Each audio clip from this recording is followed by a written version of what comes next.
Gentlemen, welcome. Participants. Special hat, Gordo. He's got company swag, man. How you been, buddy? I'm doing well, Eric. How are you? Good, brother. There we go. Much better. Put this over here. All right, gentlemen, welcome. Mr. DeMarkey's coming in. I know Trey was going to try to make this call. All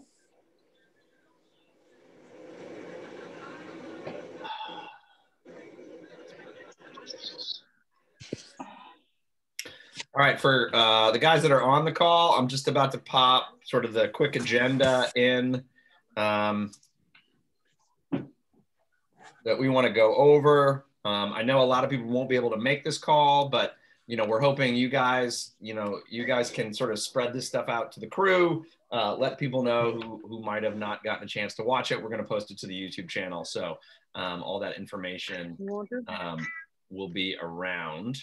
But we kind of are hoping with this like new pandemic world, we can bring everybody up to speed on what's going on, as opposed to just newsletters. So, and then, of course, if you guys have questions, let us know what's bothering you, what issues you've seen, so that we can be aware and hopefully address it. All right, Clyde, do you want to start with, well, let's start with the assigner's message. Oh, Trey's coming in.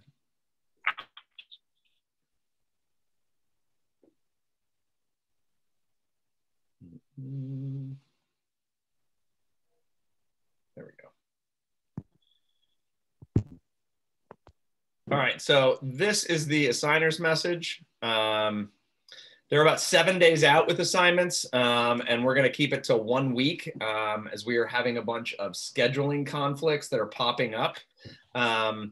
3 teams today canceled multiple games scheduled over the next 2 weeks, so be aware of that due to COVID-related issues.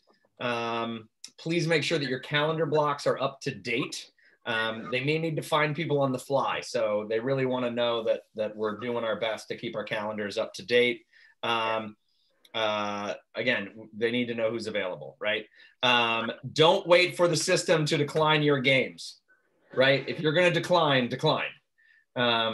But don't wait 72 hours because it gets harder and harder to find somebody to fill that spot. So if you're not sure you can make it, give the assigners the benefit of the doubt and let them do the work that they do. Lord knows I would not want to have that job. That, thank God for Pat and Tony and Stuart. So, all right, Clyde, do you want to talk about Huddle? I can. Can you hear me? Yeah. All right, great. I'll make it quick. So everybody should have received an invite by now from Greg for Huddle to create a Huddle account if you don't already have one. If you have not received that invite, please email myself or Greg and we will get you hooked up. If you have the invite, please accept it if you haven't already accepted it. Huddle is a great tool that we can utilize as officials to better ourselves and develop. We can watch ourselves and see what we can work on to make our game better, self-evaluate, but also we can also watch other officials and see what they do. And from that, you can, have a dialogue and, work with your other officials, talk to them and find out, why'd you do this or why didn't you do that? And just try to understand how we can better officiate the game. If you all have been logged into Huddle, you'll see that games pop up on a daily basis. Basically, the process is that after every night, I'll send an email. Well, not an email, but there's a process in Huddle that I request the film from the coaches. Whatever they send us is what I will put in the Huddle. If you don't see your game in there, it's because they haven't sent it to me. If the home team doesn't respond, I will try with the visiting team. Sometimes I get nothing, and sometimes we get everything. So that's kind of how it works.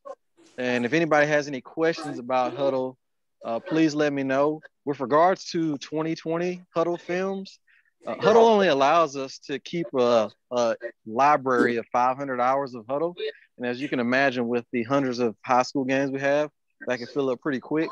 So I've already emailed some of you people about scrimmages for 2021, and I've deleted those games out of the Huddle account. I'm going to start this weekend deleting 2020 games out of Huddle. So if there are any games that you worked in 2020 in the abbreviated season that you want a copy of for yourself, please send myself an email or Greg, and we'll download that and send you a copy.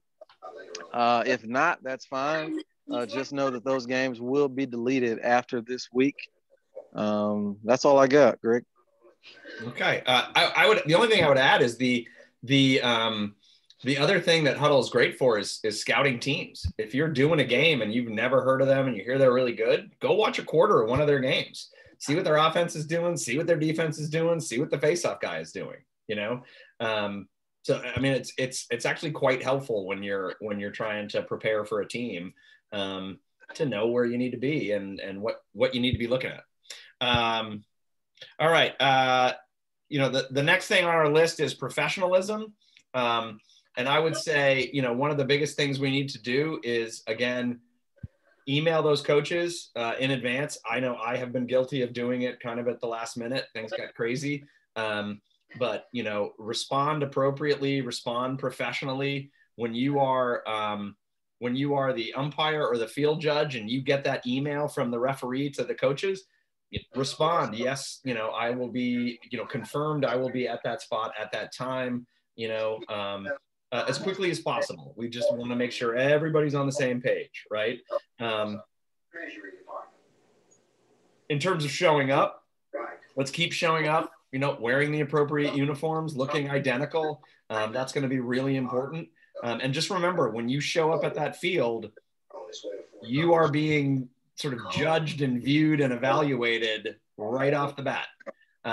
So you want to do the professional pregame, not have a lot of parents and folks sort of right around you, find a quiet place that you can kind of be off on your own, and, go about your business in a really professional and focused manner, right? We don't want to get caught pregame sort of talking a lot of trash about a team or talking about a situation or talking about how coaches are a pain in the butt. We want to be, hey, we're here to do this game. We're going to do the best job that we can. Again, I mentioned uniforms. I would add to that 20-second timer. Let's make sure people have 20-second timers. Even if it's not working, you should have one on your hip. Okay. That is really, really important.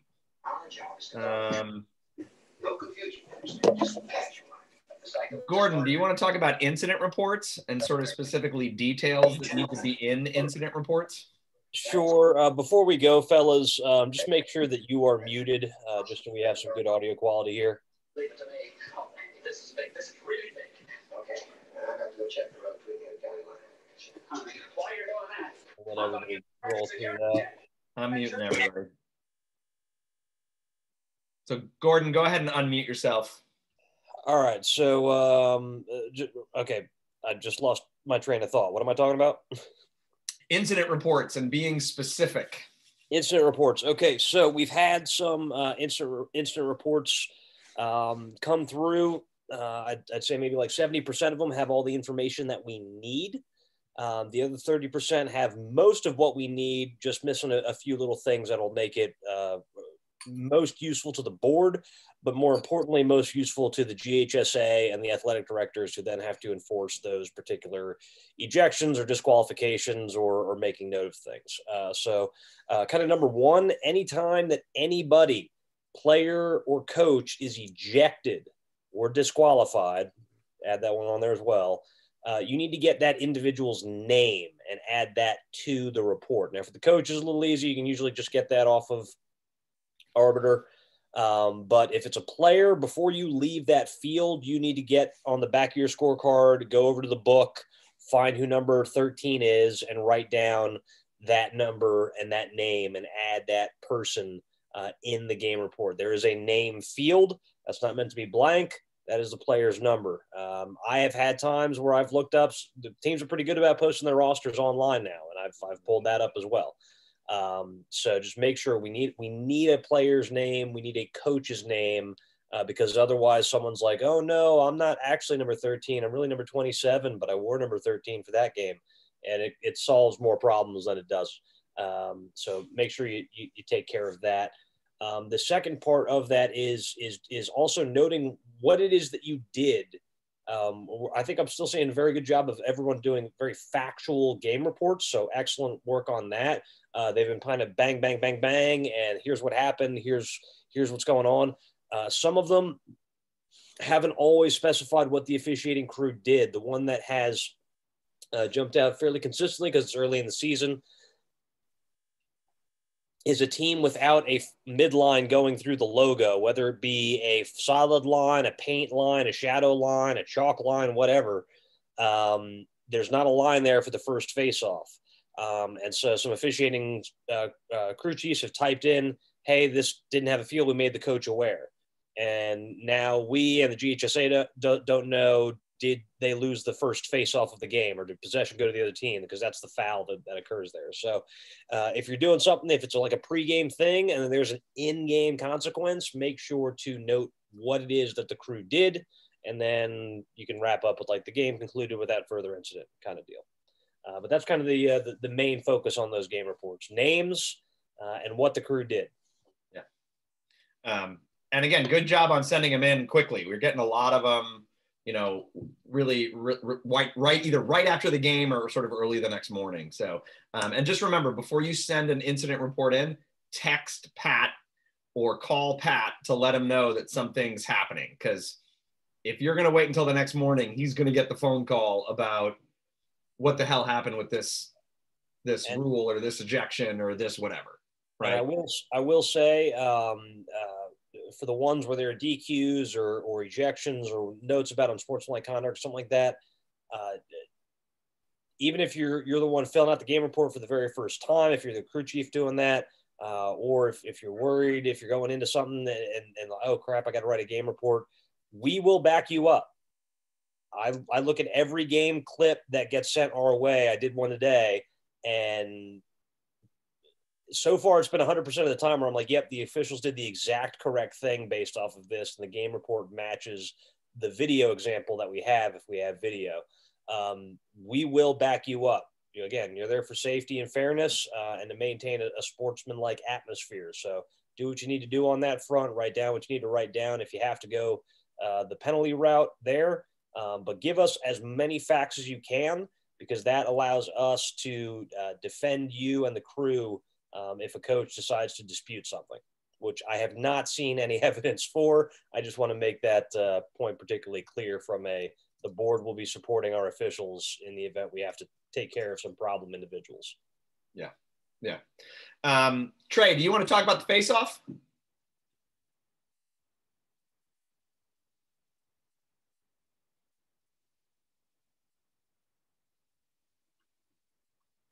Trey, you there? Hey, yeah, I'm here. Sorry, guys. I just had a phone call come in. Yeah, so, hey, guys, I just wanted to bring up a couple of points on the face-off. I know it's a little bit different here with the COVID and our kind of new standards, but I wanted to try to get us on the same page as much as we can, especially you guys that are the R's, which should be people that are on this call. So we're still getting face-off guys at the beginning of every game. So make sure you're doing that and going and setting the expectations early. Second is that when we put the ball down, after you've adjusted them, let's back out a couple of steps and then give that nice big verbal set call. Because what we're running into, or what I'm seeing, is a bunch of coaches think that as soon as I've backed away that I've said set like we have in the past. And then they're saying, oh, he's moving. Well, I haven't said set yet, so he's allowed to move, right? But they don't know that. So the way for us to kind of all be on the same page here is for us to give a nice big set and then blow your whistle. Now, I think it's also important there to let's make sure that we're not moving when we say set. I've seen a couple of guys where they're backing out, saying set, and then blowing the whistle all at one time. So remember, these guys are queuing off of us. And so the more we can do it consistently between all of us on the association, I think the more competitive and fair it will be at the face-off. And then just make the second part of that is once you are still, let's give that nice big loud set call. That way they know that set is not happening until we've backed away from the face-off. Is there anything else anybody want to kind of talk about? Ray, I would add that the helper should not be moving. Neither of the face-off officials should be moving when the whistle blows. If you're the helper, you can be 6 feet away and adjust that neutral zone verbally, but we have guys backing outside of the circle. You should be inside the girls lacrosse circle, and you should be not moving when that whistle blows. So as the face-off guy, look at your partner. They should be stopped when you say set, and you should be stopped when you say set and blow the whistle. The other thing that I've noticed too is let's make sure that that single should be the person that's going to reset any type of violation. All right, and the helper and the person that's running right are freezing those boxes so that we're not getting substitutions off of a face-off violation from the box, from the attack or defensive end. So single should have all of those restarts, and the other two guys are just freezing those boxes. All right, we're going to move on to positioning in 3-man, and then Gordon, I'll let you take the walking. But I can't stress this enough. At no point should the single side official be stationed at the 25-yard line. Single side officials in settled play should be 3 yards above GLE, right? And working in between the hashes and the numbers. You can back out if you get out of trouble. And if your lead goes to the end line or gets pushed out, you need to come in as the goal official, right? I'm seeing a lot of guys who are on the 25 standing on the numbers as single side officials, and that is not where they are supposed to be, right? 2 to 3 yards above GLE. Your sweet spot is that hash mark into the numbers, backing in and out. So let's really make sure that we're doing that. This is why if you're in a crew and somebody's having a tough time on single, they've been there for a while, you may want to rotate through, right? You may want to rotate so that folks know what's going on. Sorry, I'm not really good with the whole pinning videos and stuff. So, but if somebody gets caught, go out there and relieve them so that they're not struggling to get up and down the field. Because we all know that's a long haul if you have to do that 5 or 6 times in a row in a game with a lot of transition. So that's really, really key. To add on to that too, as you guys are ours, you should know, hey, I haven't been in front of this bench. You as the R need to make sure that you're getting equal bench time in front of the other team. So, if I'm running right in the second half or the second quarter as the R off the face-off, then I'm in front of that person, a good bit. So I want to make sure that I'm on the other side of the field in the first quarter as much as I can be, so that I'm kind of balancing it out between the teams and my face time in front of the coaches. Mm-hmm. So when you have a crew that may be less experienced than you, and you're clearly the person that's kind of running the show, you need to make sure that you're giving the opportunity to the coaches to bring up any questions that they may have as the game progresses. So, even in the second half, make sure that you're over there and getting that good face time with them as well. Yeah. Gordon, you want to take walking? Certainly. So, Greg, will you be sharing that video clip a little? I can. Let me pull it up. Okay. You emailed it to me. So, all right. So, Greg's going to pull up a comparison clips here. So, this is kind of a thing, and this is something that, again, this is the veterans' call. So, this is something that, number one, we need to be modeling this kind of behavior in all of our games, again, regardless of level. But then, two, we have to be really demanding this kind of minimum expectation from our crews, right? This is the minimum need if you plan to officiate high school at any type of competitive level in this state. It has been, but one of the things I've noticed, and I've almost observed maybe 10 games already, and that's not including the amount of video that I've reviewed on crews. And there's still a significant amount of walking less so from trails in transition. We're pretty good at jogging to the wing line and then jogging down to about the 40, the 35, the 30. What I'm seeing a lot of is walking lead for reasons I still haven't quite figured out yet. Like I've seen a lot of officials counting and walking as the lead official in 2-man and 3-man crews. Don't get that. And it's not like the play is like right in front of them and they have to be the unofficial right there and then go to the goal. It's just kind of, it's a very lackadaisical perception that is being shown there. So let's make sure we're sprinting as the lead official, get to your spot and allow the play to flow to you. The one that I'm seeing the most amount of kind of walking on here, and again, it's a negative perception thing because it just doesn't look good, right? Is that we see, so before Greg plays this, I'll just say this, is we see a lot from single along that wing area line and then down toward the top of the crease, which is where we want y'all to be, want ourselves to be, is a lot of just walking and a lot of walking and counting and a lot of just walking just in general. And the problem is if that happens once or twice in a game, okay, it's going to happen because, you know, you got distracted looking over here, or you got something you got to pay attention to. And then you're like, oh crap, I got to run and get down there. That's going to happen.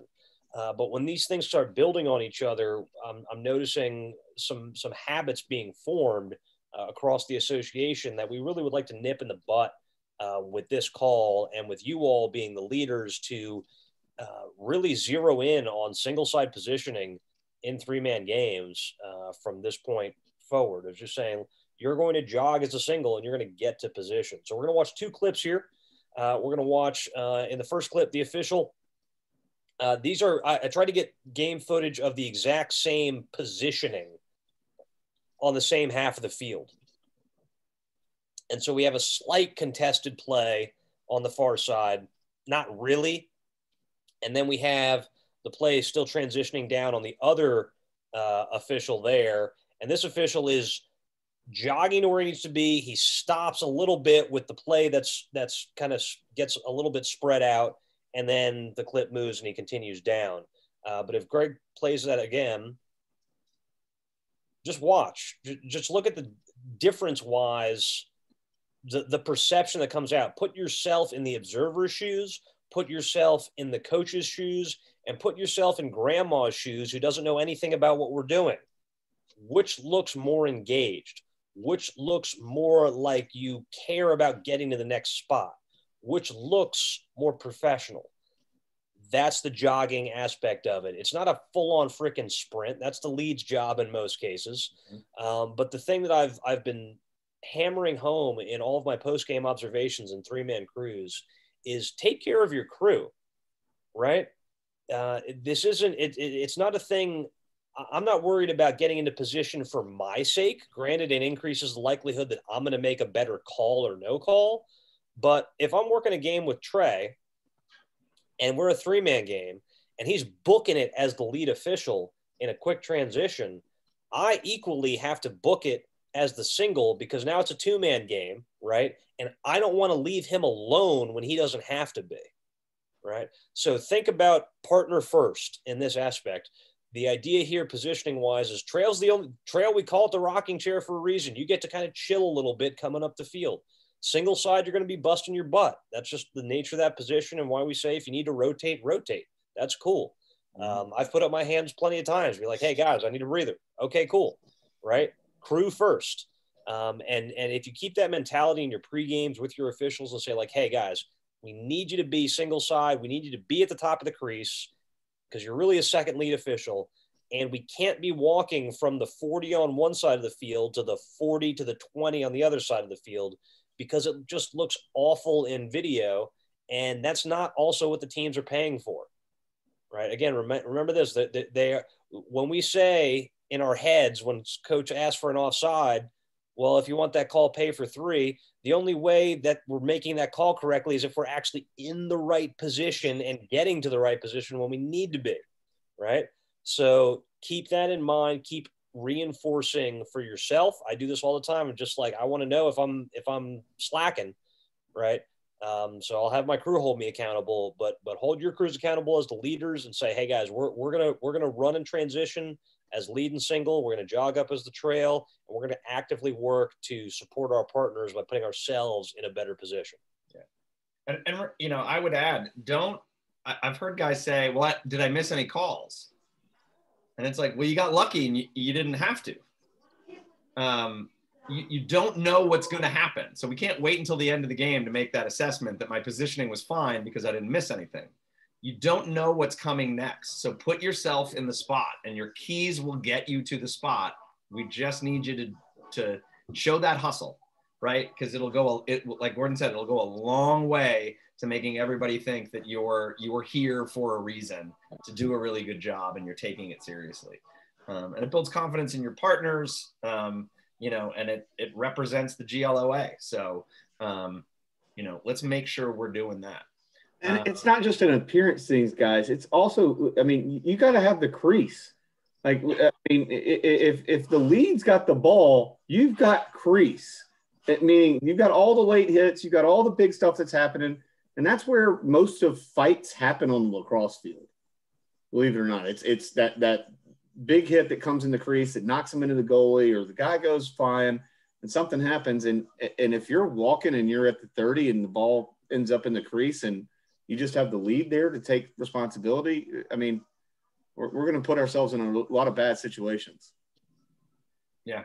And remember, on a face-off, if your lead gets washed out by the play, as the single, you may need to bust down there and cover that crease, right? So for guys who are looking like you want to get those higher level games, you want to get playoff games, cover that crease, and people will say, he's a guy I want on my crew because he will cover me if I get out of position, right? He has the speed, he has the hustle, he has the wherewithal to know he needs to get down there. So, you know, we got to up our game, folks, when it comes to this. You know, that's definitely the thing that jumped off the page this week. Does anybody have any questions, any issues that they've seen that they want to address? So that we can have them. We've definitely had the midfield issue. I would say this: 10 years ago, we used to be like, I'm not going to call the midfield. I'm not taking the ball away on the first face. Everybody just had $78 million worth of turf put in all through Gwinnett County and Forsyth and all over the place. So let's make sure that we really are holding these guys accountable. I did a game the other day where they literally had a logo from the hash mark to the hash mark with no midline. You know, and if you're yelling for offsides, I'm like, well, I saw him on the other side of the imaginary line than you saw him on. So I don't really know what to tell you. You need to make sure that that we're holding these guys accountable. They've got the budget. They can buy some chalk paint. It's not going to ruin the logo for the fancy football team photo. So let's take the ball away on the first faceoff and make sure you note that in your incident report, right? The other thing I'll remind people of, and I screwed this up yesterday, let's back those soccer goals if we can off the end lines. Got to get those out of there, right? And if they're on there, they need to have pads on them. We need to make sure that they have pads if they're not removable. So let's make sure we take care of that. Anybody got anything else? Hey, Greg, it's Eric. I've seen an increase with a lot of coach chatter, a lot of player chatter with talking to us. I just want to be consistent. A lot of time I just talk to the kid and in a nice way tell him to shut up, or the coach I don't want to listen to him. But what are we doing about that? I mean, there's an increase in that. We're seeing at the college level really bad too. So again, don't want to, I know we can escalate with taking the ball away and then unsportsmanlike and things like that. I just want to hear from the group. What are they seeing from coaches and players? And what do we want to do to just be consistent with an association on what we're going to put up with versus what we're not? Fellas, I had my first game was over at Roswell, and I learned that their goalkeeper is chatty in the best of times, and is a good keeper, and he was not pleased with my crew's lack of crease violation or interference calls or something that just weren't there, right? And so he was making that more known to me. And so I'm like, all right, I'm hearing that. I didn't have a chance to talk to him. So I just went over to his head coach and said, Coach, your goalie's spending an awful lot more time focusing on me than focusing on the game. I was like, if he keeps doing that, he's going to cost you guys the ball. Right. And then he shouted across the field, hey, stop doing what you're going to do. Like, he can shout at the kid. Fine. I'm not going to worry about doing that. But I don't think it hasn't been my experience yet that I've heard like a lot of chattiness from players directed our way. So that hasn't been my experience. I still think the thing still kind of deals with, just treat them on a human by human level. You ask me a question, I'll answer it. Cool. If you start getting chatty unnecessarily or trying to call the game and play the game at the same time, shut that down. Whether that's telling the kid, okay, I heard you, that's enough, or telling the coach, number 13 keeps on talking to me and it's not helping, or he's being rude. I'm going to turn the ball over if you can't tell him to be quiet. Yeah. I think that's Eric, I totally agree with you. I think people are pretty amped up after being in lockdown for a year. And now they're running around adrenaline flowing with a stick in their hand. I have thrown my fair number of half birds and full birds. I had a post-game ejection of a player for talking smack. Had warned him all game, had tried to work on it, but he'd already had unsportsmanlike for taunting. So use your ramp. Talk to the coaches, talk to the players. We always say, hey, captains, you're the guys we want to help us keep things under control. If we have a problem, we'll come to you. And if you're not going to do anything about it, we're going to have to do something about it. I think we have to do something about it, but try to do all the steps leading up to something before you get into trouble. I would say, don't be afraid of the conduct foul. Yeah. It is the easiest, it's that and the delay of game foul. That is the easiest thing for a coach to immediately address with the offending individual. So just, and again, no, not malicious on it. Just whistle, conduct, blue ball. And he's like, oh, what do you do? He's like, well, he didn't do what I asked you to tell him not to do. Yeah. So there you go. And if you're gonna paint a line in the sand, you better hold the line, right? Yeah. If you're gonna say, I don't want to hear from the assistant coaches anymore, unless they ask me a polite question, then if they come after you, take the ball away. Throw a flag. I definitely addressed that in my pregame, that your assistants are there to assist you, not us. I mean, I do that, but you get into a competitive game. I mean, Trey and I had, Lambert and Walton. That was a good game. A little bit of chatter, but I think we handled it fine. But I had Roswell, MUS, a lot of chatter about the calls. And again, competitive game, I don't want to put anybody in the box, take the ball away. Of course, talk to the coaches that, hey, not listening to these guys anymore. For the most part, they address it. But I've just seen this. This is definitely higher, as you said, Greg, than it has been in the past. And I think exactly what you said, with everything going on the last year, we're back playing. Again, I don't want to be, an a-hole about it. I just want to make sure that everyone's seeing the same thing I'm seeing with the crews that I've been working with as well. Yeah, I think you bring up a great point. You definitely had those mussies from MS, so I'm sure they were mouthy. I say that because that's the rival high school. But no, guys, I would say I've learned this zero tolerance on even a head coach. When we talk about questions, that's fine. What's a slash, or that was a slash, but as soon as they slip to that's terrible, or this is one-sided, or you get those types of examples, bang them, and don't pay for it. Don't even. I mean, you just wherever it is, whether you need to throw a flag on the conduct or take away a ball. If you do that, I think that sets that tone that you've crossed that line, coach, and then go explain it to him after he's cooled off after a few minutes and say, coach, happy to answer any questions for you, but that was the line that you crossed, and just don't cross it again. I think that those are the things that we always do, but we need to do more consistently among our association, as far as we shouldn't tolerate, any type of questions that aren't questions about the game or anything that's happening on the field. We shouldn't tolerate you're terrible, or this is one-sided, or this is home cooking. Those types of things just don't do anything for the game. And really what I found is it spills on down to the players, and then the players hear it from the fans, and now the whole stadium and everything's gone against you, and you've lost control over it because you didn't address it right there when it needed to be addressed.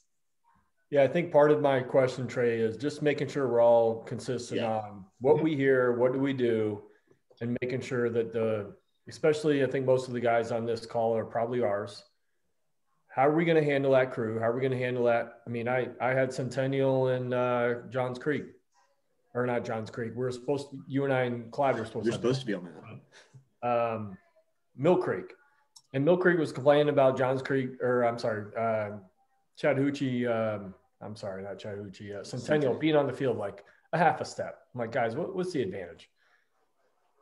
Told them probably, 5 times, get off the field, guys. And it's like a half a step. I don't want to take the ball away. Again, another competitive game. Don't want to be an ass and just start taking away. But again, I just want to make sure we all know where the line is to where it's crossed.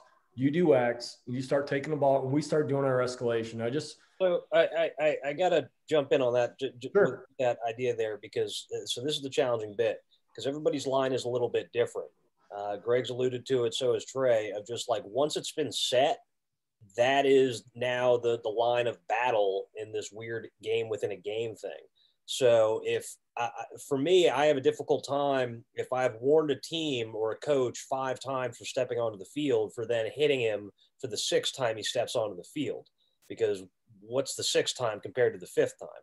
But if I've told him the next time you do this, I'm going to turn the ball over, I am now obligated to, if I want to maintain any more shred of authority that I've got on this game, is to hit that. So again, it's be careful with your words on that front with anybody on here. Just once you set a line, once you put your hand out, that's it. And then go into Trey's side of things of bang when necessary, like slap the wrist slap the hand when necessary, because that's the only way our younger guys are going to learn how to model behavior of standing up for themselves and not being like, oh, I'm worried about impacting the game. We impact the game already. Yeah. That's the fact. So impacted in the safety, fairness, and sportsmanship side of things.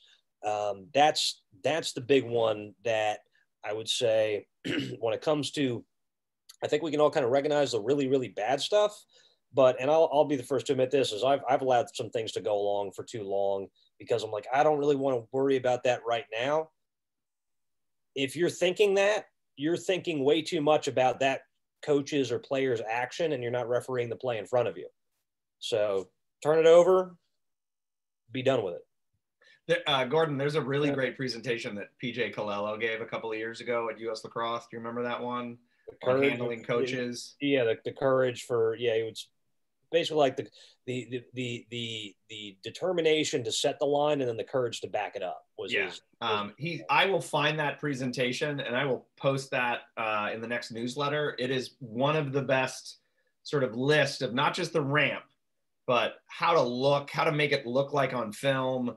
I mean, how many coaches do you know where the players come up to you and go, oh man, he's just like that. Like, they know that he crosses the line. The fans know he crosses the line. But if you draw the line, you got to be willing to back it up.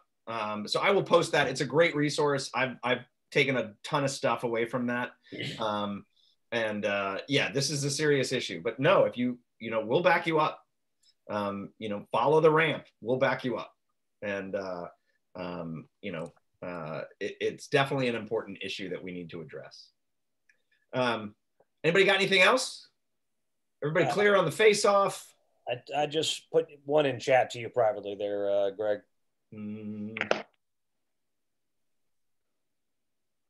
Hey, if we just got time to burn, I'll jump on that subject too, because I probably have a slightly different perspective than some. Yeah, go ahead. Yeah, so I think I might have had a conversation with Gordon about this. I might be wrong. But along the lines of behavior, I think players is one thing, probably don't tolerate much, if anything, from players. But when it comes to coaches, I try to be a little bit more, I don't know if lenient is the right word, but understanding that, and definitely not the same for high school as it might be at some other levels, but, these guys' jobs are tied to winning and losing. And, we do what we do, some for different reasons, some for fun, some for exercise, whatever it is. But to some degree, those guys do it for a living.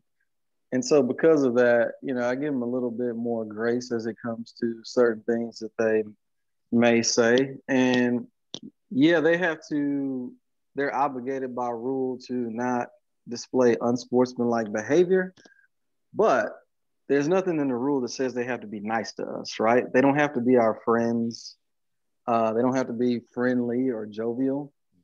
And so with that being said, I think sometimes we get caught up in maybe a coach is just being a gnat of sorts and just getting on our nerves. But what did he really say, or what did he or she really do, right?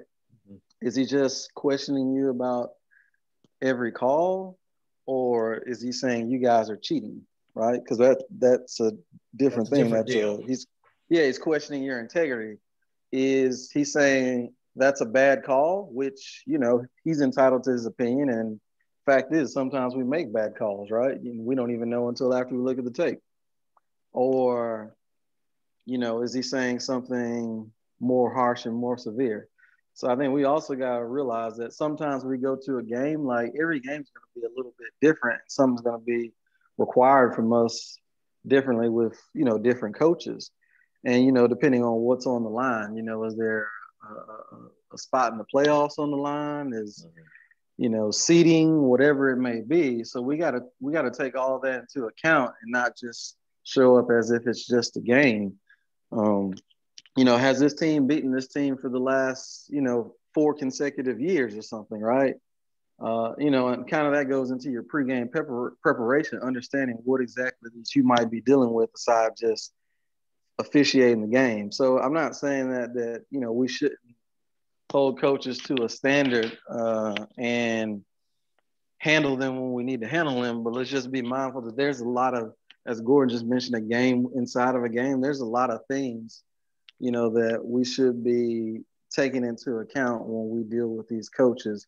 But if any of you know Nate Kruder, I definitely like his concept of customer service, right? I'll give you what you ask for. By all means, if you earn it, there's no questions, I'll give it to you. But, short of that, let's just not be too quick at the trigger to, penalize coaches and just because, maybe they're getting on your nerves today or something. Might be what you go ahead. But I think them not liking a call, you think I missed it? You think that was terrible? Like, okay, you're terrible versus that's a terrible call is 2 very different things to me, right? We're going to get yelled at. We are going to get yelled at and asked to do a better job. And how could we do that and all that stuff? So, I think you have to be aware that our bar should be high, but not when it comes to sort of when they get nasty and personal. You know what I mean? Like, to me, that's the real line. Embrace being a basketball official, gentlemen. Just tee them up if it serves the game to move it along. Yep. And this is Nick. I'd like to add, the comment about it being a gnat, which is just a little thing that's bothering you versus when they actually are questioning whether or not you're cheating.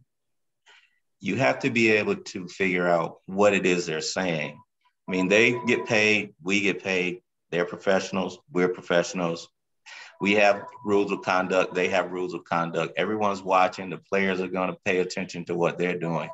And so being able to determine whether or not they actually are questioning whether you're doing a good job at your job or if it's just a game within a game. That was a terrible call. We could live with that.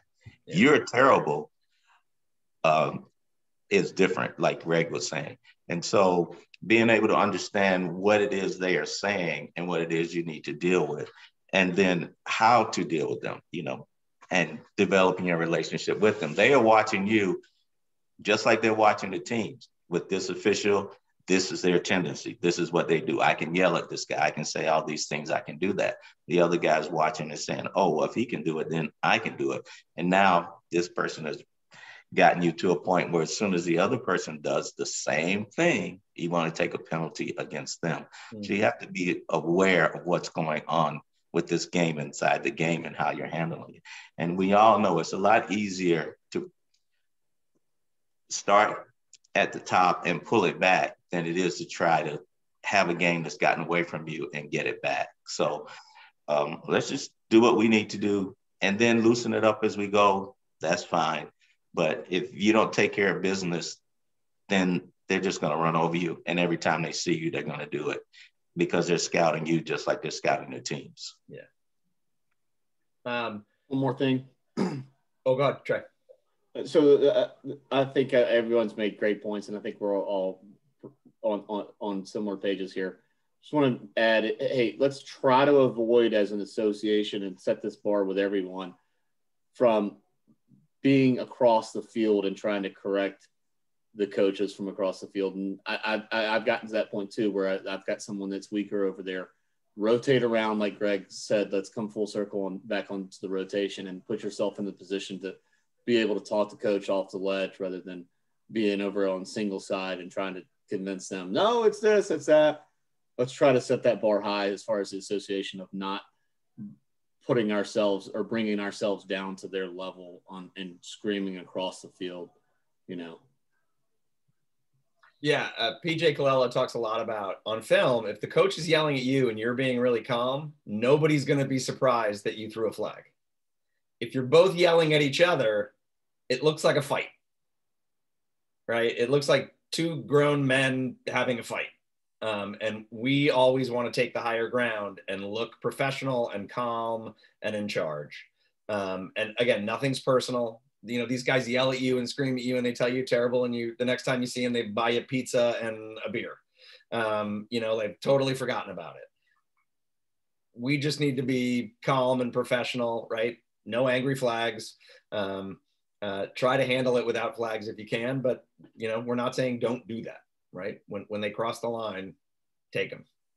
So one last thing I want to add, you know, a lot of these teams, they're putting the press box or the clock up in the press box. We need to have horns at the table.